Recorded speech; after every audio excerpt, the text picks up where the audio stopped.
I first got interested in stand-up paddling and stand-up boards.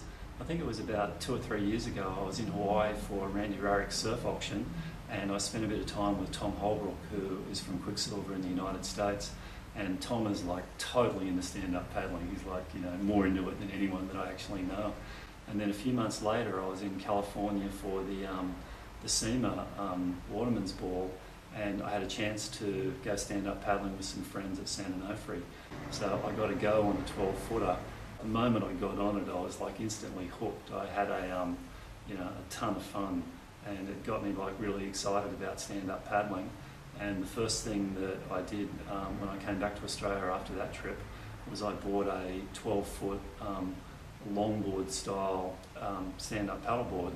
And I never really thought too much about the design of them at that stage. I just figured that they were just like basically blowing up longboards.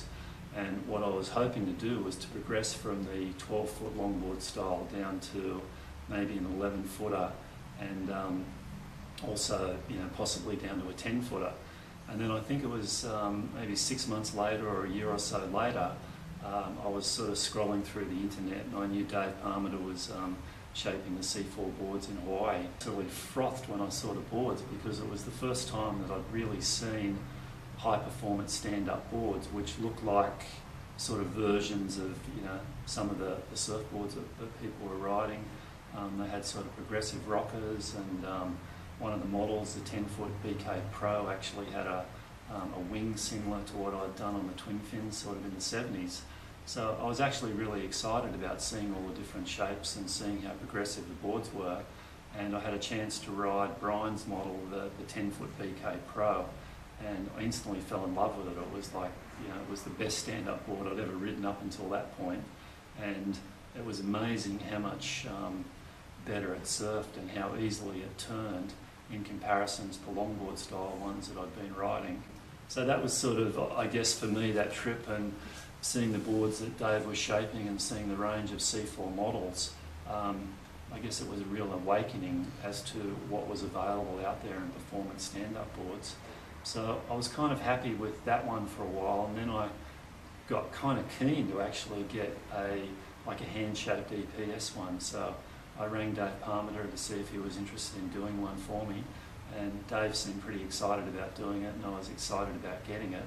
So I got a 10-footer. It's fluoro green and yellow. You can see it from a mile away, and I think it's basically an EPS version of a 10-foot BK Pro. So I've been riding that, I think, for about the last year and a half, and I'm totally in love with the board. I treat it like a baby. It has a special spot in the garage, and I wash all the sand and salt off it after I use it, and at the moment it doesn't have a scratch on it.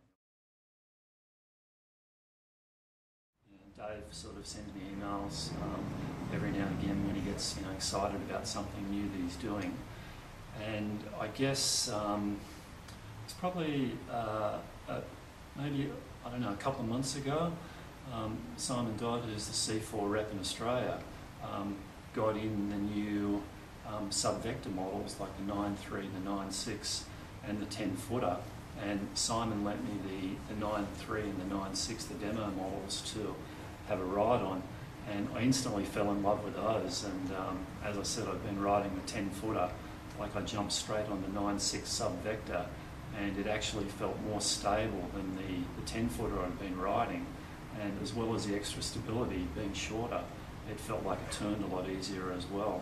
And the 9.3 I'd actually got from my son Nathan, who's also like really keen on stand-up paddling, and I didn't think there'd be any chance that I would be capable of riding the 9.3. I thought at my height and my weight that it was just, as much as I wanted to ride it, I just figured the board would be way too small for me. But I've actually been riding that one quite a bit, and I've been amazed at the stability in that board for a 9.3, and also it just turns on another level. And I guess out of all of them, I'm really excited by the sub-vectors, because I think Dave has come up with a board which has like a really beautiful combination of stability and performance, also in a package that looks great. Like, they're really good looking boards, like the curves are great in them, the outline shapes are great in the boards, and also the graphics look really cool on them, so I'm pretty excited by the sub vectors.